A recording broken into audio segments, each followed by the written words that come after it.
You've written your book, edited multiple drafts, and now you're in the submission stage. But then it dawns on you, what exactly are publishers looking for? Will they accept your work? In this video, I'm going to give you the 5 areas of interest when it comes to publishers and agents seeking new material. And the last thing on this list will actually take you by surprise. To know what it is, keep watching.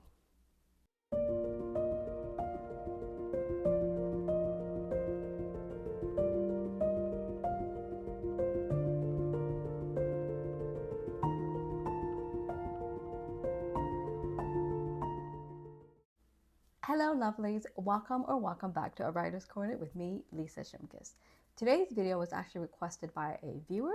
It was requested by Edgar or Edgarius, and I'm sorry if I pronounced your name wrong, questioning what type of material publishers are actually looking for. Now, I've already made a video about the future of publishing and it's more generic. So today's video is going to be more personal based on my own query process and the new material that I see entering libraries where I work. Keep in mind the list I'm going to give you may change based on reader demand, and even the industry doesn't know what readers want until material is in the hands of readers. So even if your current manuscript doesn't match the list, don't chuck it in the bin. Just keep persevering and keep writing and have faith in your work. Many authors have sold millions on a copy that was once rejected by multiple agents. This can be you too. So on to the list of the 5 areas that publishers and agents are interested in when they go through their inbox of new material. The first item on this list is inclusivity, representation, and distinct voices. This area encompasses material about neurodiversity, folks from the BIPOC community, which stands for Black, Indigenous, and People of Color, the LGBTQIA+ community, folks from different cultures and backgrounds, those with an adoptee experience, and more. In other words, the publishing industry is open to a wide variety of people and their experiences and what they can bring to the publishing industry and readers. Because let's face it, not everyone is a 2D character. We all want stories that are similar to us and represent us. So if you fall into this category and you have a novel, a script, a memoir, you name it, start writing because publishers are producing these types of material. The second area is a blend of genres. Goodbye to the old, hello to the new. Where once you had your very distinct genres, such as romance, mystery, thriller, etc., you now have a blend of these genres and more.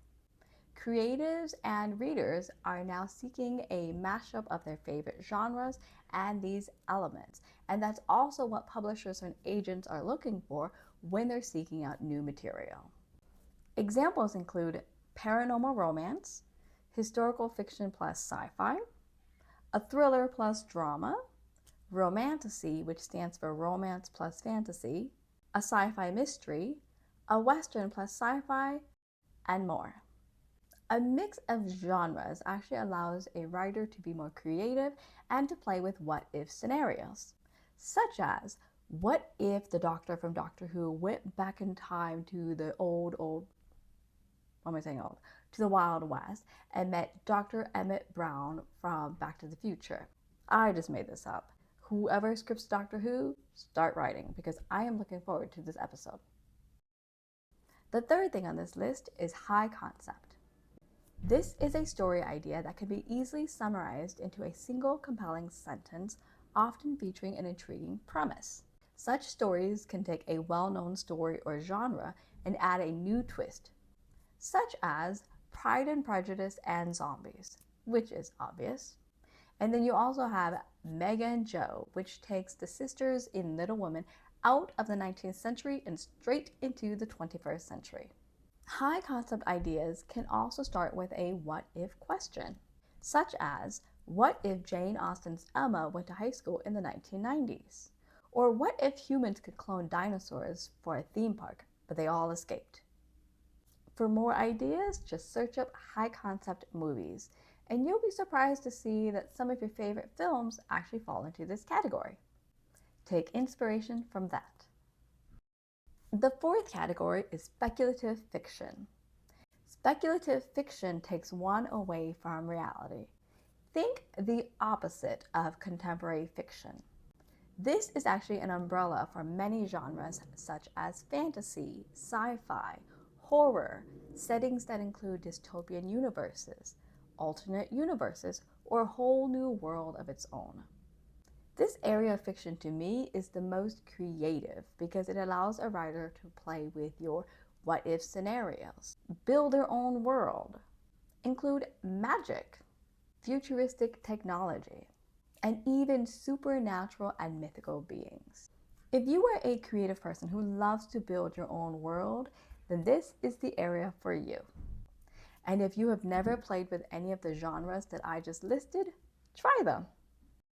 And I had to add this last one, K-pop and K-drama. That's right. K-pop Demon Hunters, BTS, let's see what else, Rose, Korean cuisine, all of that is making a huge impact on the publishing industry. And I want to say that I'm joking, but from the material that I see within libraries, Korean material is actually on the rise. And I admit I've been eating them up too. And well, that may be the fact that I'm yellow and I can't help it when I see a hot Asian man on the cover of a romance novel. But this doesn't mean that you have to write about the Korean community or try bibimbap and let's see, Korean fried chicken for the first time. And no, I'm not talking about these huge big franchises, but actually your small mom and pop shop. Anywho, I digress. What does this mean for you if, like me, you're not Korean? I would say go back to the first thing on this list.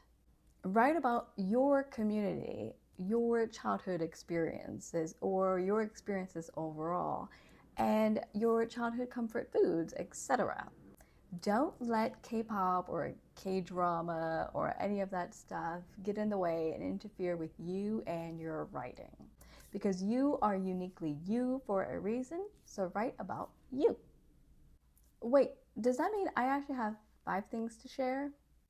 Well, if you're into K-pop and K-drama, sure. And if you're not, and there you have it.